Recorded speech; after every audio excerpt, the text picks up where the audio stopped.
Alright, how are we doing today? Welcome back to another video on my knife series here. Today we've got another Spyderco knife. This is my third Spyderco knife overall.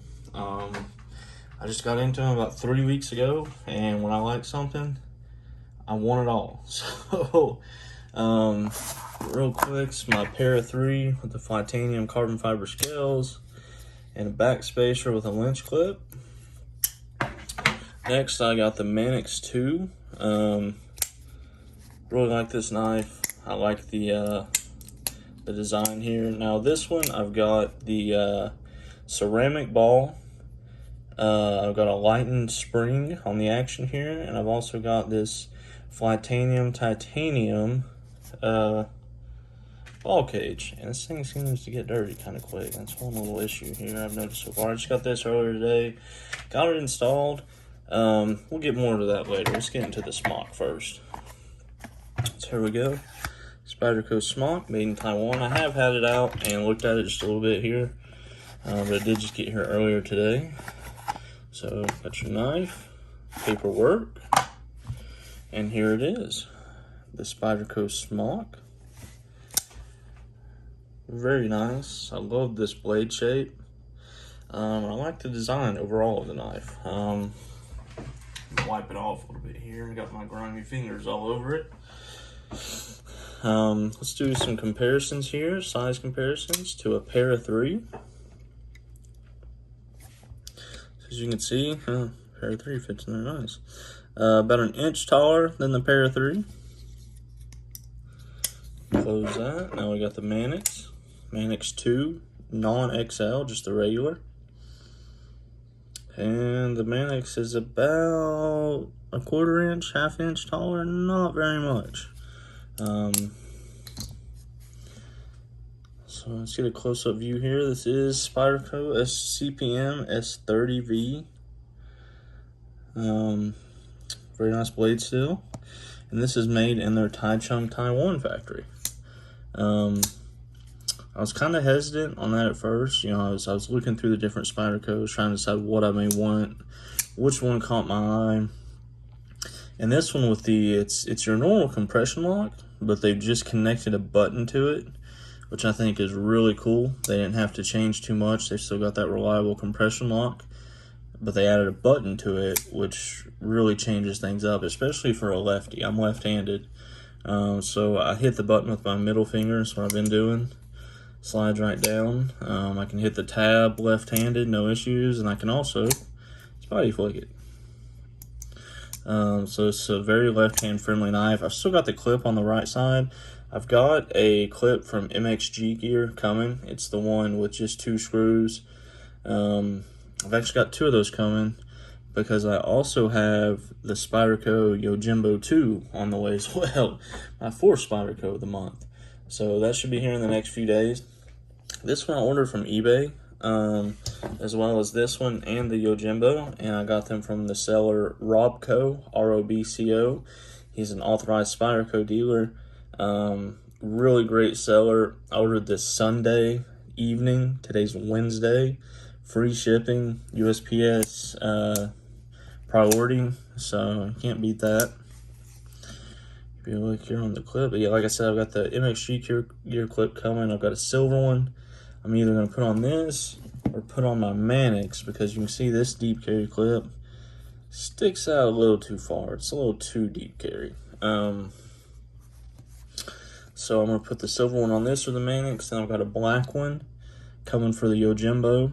And then I've got another one coming, but I think I'm pretty happy with this design on my Para 3. I think this Para 3 is perfect now. I've got it really how I like it.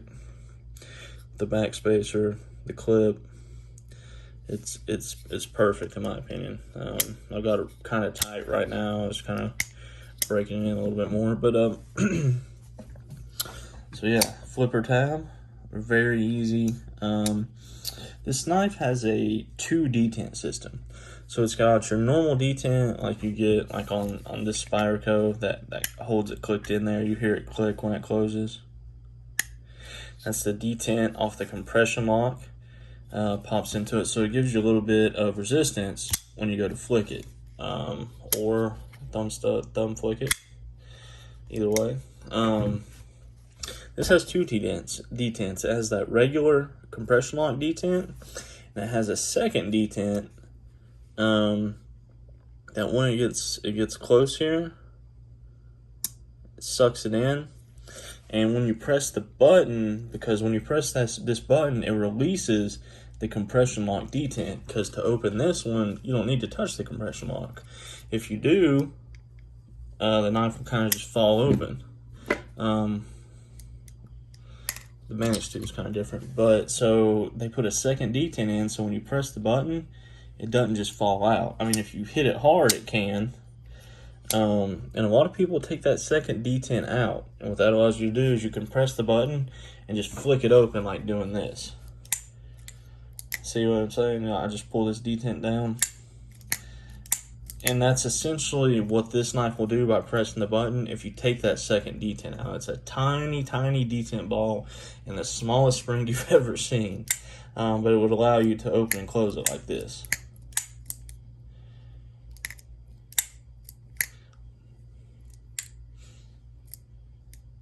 So that's a little bit about how it works there. Blade came absolutely razor sharp like usual. Do a shave test right quick.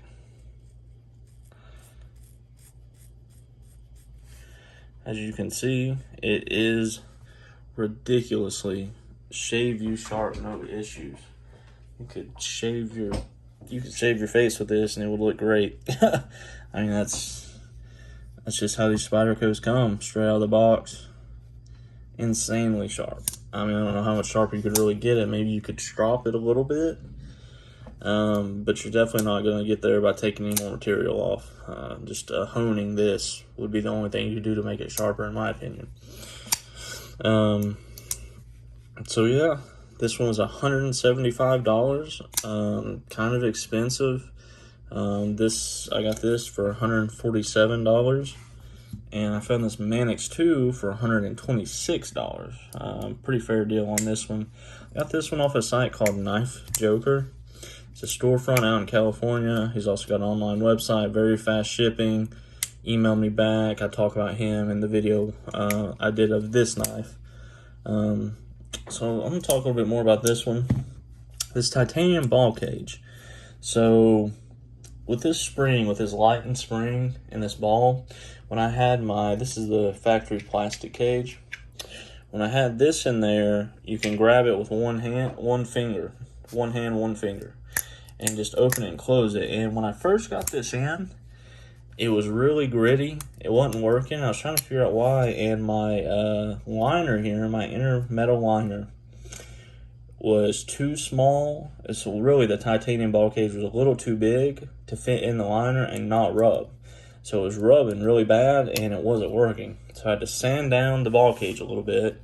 And it was only one side, is what was weird, because this side, I would take this side of the scales off and it would work fine. I could wiggle it here, and then I'd put this side on, wouldn't work. So I sanded it down, got it in there, and after playing with it for a little while,